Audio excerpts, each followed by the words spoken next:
Geographical dictionaries. During 15th century, European sailors went to expeditions to discover sea route to India.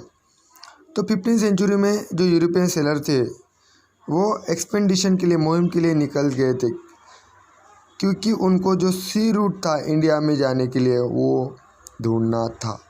In 1487 AD Bartholomew Dias, a Portuguese seller, Bartholomew Dias ये Portuguese seller है, वो 1487 में निकला।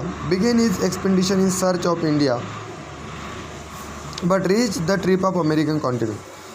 तो उसको India में रास्ता ढूंढना था, बट वो कहाँ पे पहुंच गया? African continent. But reach the trip of African continent which we now know as Cape of Good Hope, और उसका नाम है Cape of Good Hope. In 1492 AD Christopher Columbus set on his journey to India. Christopher Columbus को कहा जाना था India, but sailing towards went but reach on the eastern coast of the continent of America. लेकिन वो कहाँ पहुँच गया? East coast पे अमेरिका कॉन्टिनेंट में वो पहुँच गया। In 1498 AD Portuguese sailor Vasco da Gama manage to sail past of Cape of Good Hope and reach the Indian coast in Calicut. तो जो वास्को द गामा था वो इंडियन के कलिकत जो कोस्ट है, किनारा है, वहाँ पे वो पहुँच गया। In 1498 AD Portuguese sailor Vasco da Gama manage to sail past the Cape of Good Hope and reach the coast in Calicut. On the outline map of the world, show the new sea route and region discovered by the sailor. तो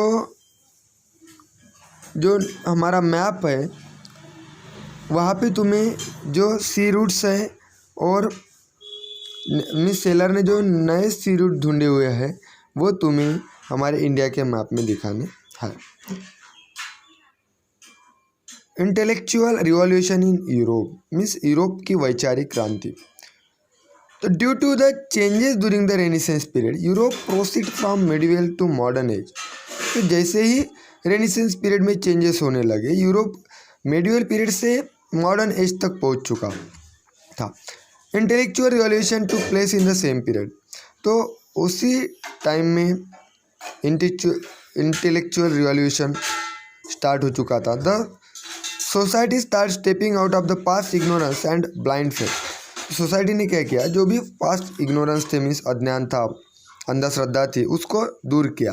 the pre establish custom and tradition came to be seen from the critical point of view. Mean जो pre establish custom थे, tradition के, उनको वो दूरदृष्टि से देखने लगे, उनको दूर करने की कोशिश वो करने लगे। All these changes are address as intellectual revolution which gave further momentum to scientific discoveries in Europe. तो इसके वजह से जो चेंजेस होने लगे वैचारिक क्रांति की वजह से, उसकी वो चेंजेस वैज्ञानिक संशोधन पे ख़त्म हो गए। मीन्स वैज्ञानिक संशोधन इससे स्टार्ट हो चुका था। Then revolution in political sphere.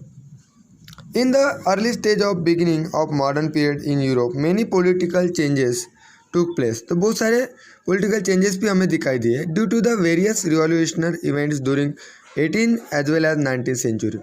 18 और 19th century में बहुत सारे revolutionary events हुए। This period is known as Age of Revolution. इस period को कहते हैं Age of Revolution. During this period, there was development of parliamentary democracy in England. तो इस पीरियड में क्या हुआ? जो पार्लियामेंट्री डेमोक्रेसी है इंग्लैंड में वो डेवलप होने लगी। There was a change in the form of cabinet system. तो जो कैबिनेट सिस्टम था वहाँ पे भी चेंज होने लगा। The Bill of Rights 1689 led limitation on the power of the king. तो एट दैट टाइम जो बिल ऑफ राइट्स 1689 में बनाया गया, वहाँ पे लिमिटेशन आ चुकी थी। किस पे? Power of the king. जो किंग का पावर था उस पर कुछ लिमिटेशन आ गई थी राइट ऑफ 1689 की वजह से। The sovereignty of parliament was establish. इसकी वजह से जो सॉवर्जिनिटी पार्लियामेंट है वो इस्टेब्लिश हो चुकी थी। Okay, thank you.